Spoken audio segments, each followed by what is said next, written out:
Are you serious? Are you serious? Okay, guys, we have to talk about it.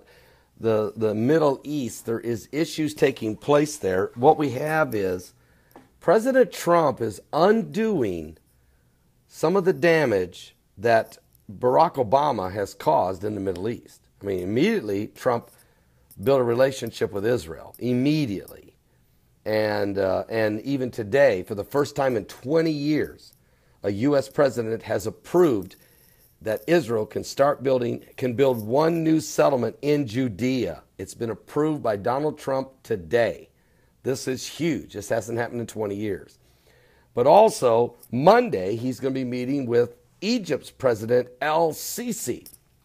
Now remember, el-Sisi arrested Mohammed Mursi, the leader of the Muslim Brotherhood, who was the president of Egypt for 1 year and was trying to implement Sharia law, who allowed 500 Christian churches to be burnt to the ground and Christians to be crucified and beaten and killed during his 1 year reign of terror. He also was getting 200,000 Egyptians chanting, millions of Muslims will march on Jerusalem. And this guy was going to destroy the peace agreement between Egypt and Israel that had stood for 32 years. Remember, this is when Jimmy Carter got Menachem Begin of Israel and Anwar Sadat of Egypt to sign a Middle East peace agreement. Mursi was going to destroy it. Now, Sisi took him out of power. Obama was so furious that he told el-Sisi to release Mohammed Mursi, or he would cut off the funding and break the relationship with Egypt. Sisi did not. Trump is in, and Obama never extended a hand to Sisi, never invited him to Washington, wouldn't deal with him. All right, Trump is bringing el-Sisi to Washington on Monday.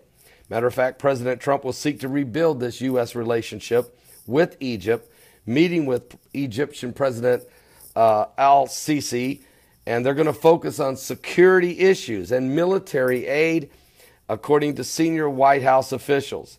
He wants to use President el-Sisi's visit to reboot the bilateral relationship and build on a strong connection that the two presidents established when they first met in New York in September of last year.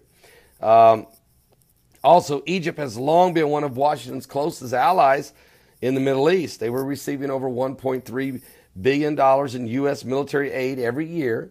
The country's fighting with ISIS, or Islamic insurgency, in the Sinai, mostly the Muslim Brotherhood, and some ISIS fighters. And hundreds of Egyptian soldiers and police have been killed fighting these radical Islamic Muslim militants. And the bilateral relationship was strained when former President Barack Obama criticized el-Sisi for cracking down on the Muslim Brotherhood in Egypt and arresting Mohammed Mursi. So Sisi does not make a distinction between the Brotherhood, which says it's peaceful, and ISIS militants. Egypt considers the Muslim Brotherhood a terrorist group. Obama had 6 of the Muslim Brotherhood working in the White House. Obama brought 16 members of the Muslim Brotherhood to Washington in the White House. El-Sisi says they're terrorists. Somebody do the math here. Obama froze aid to the country of Egypt for 2 years, trying to starve el-Sisi out and break his military. But the general overthrew President Mohammed Mursi anyway, turned the country around economically, brought stability back, been fighting the Muslim Brotherhood without any help from Washington. And now Trump's in there. He's rebuilding the relationship. So this is very significant to the big picture of the Middle East. And it's also Bible prophecy. If you go to Isaiah 19, I'll show you where the Lord said he would smite Egypt and then he would heal it. And now we've already covered, if you guys have been watching me for the last 4 to 5 years, during the Arab Spring of 2011, I showed you in Daniel chapter 11, 41 through 45, how all these countries would fall during this Arab Spring, including Egypt, would not escape. It says it right in the scripture, and they didn't. And in Isaiah 19, I showed you that this is the burden of Egypt. In Isaiah 19 says, the burden of Egypt, behold, and it goes right on down about how that there's going to be, the council would be destroyed, that the Egyptians' idols would be moved at the presence of the Lord, and that how that God said he would smite Egypt and then he would heal it. Well, he did. He smote Egypt with the Arab Spring, but now he's healing it.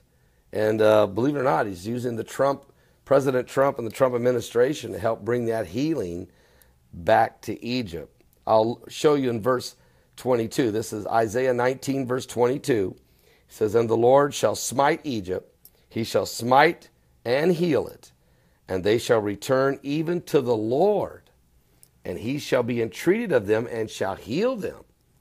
And in that day there shall be a highway out of Egypt to Syria. And the Assyrians shall come into Egypt, the Egyptians into Assyria. And the Egyptians shall serve with the Assyrians. And in that day shall Israel be the third with Egypt and the Assyrians, even a blessing in the midst of the land, whom the Lord of the hosts shall bless, saying, blessed be Egypt, my people, and Assyria, the work of my hands, and Israel, mine inheritance. Folks, where are we at in this chapter now? Verse 22, the Lord has smite and now healing Egypt. And so you're going to see the healing process begin on Monday as President Trump will be meeting and entertaining and inviting President el-Sisi of Egypt to the White House. I'll be back with more current world events and how they relate to biblical prophecy. I'm here in Dallas, Texas at the Watchman Conference. Heard some dynamic preaching today, believe me. And tomorrow, it's just going to keep getting better. And hundreds and hundreds of people are here. This place is packed and a lot of folks to be baptized on Sunday. So if you want to come, I'm preaching Sunday morning. Come Sunday morning, and it's free. If you come on Sunday morning, it's free. Everything else is sold out. But if you come Sunday morning, it's free. And if you want to be baptized, I'll be baptizing people right after the Sunday morning worship. So be here at about 8:45 a.m. on Sunday. This will be a powerful day in the Lord. I look forward to seeing all of you that are already attending this Watchman Conference here in Dallas, Texas. It was great to see so many of you today, and I'm looking forward to tomorrow. God bless all of you. Are you serious? We're living in the last days. Give your life to Jesus Christ. He is coming soon.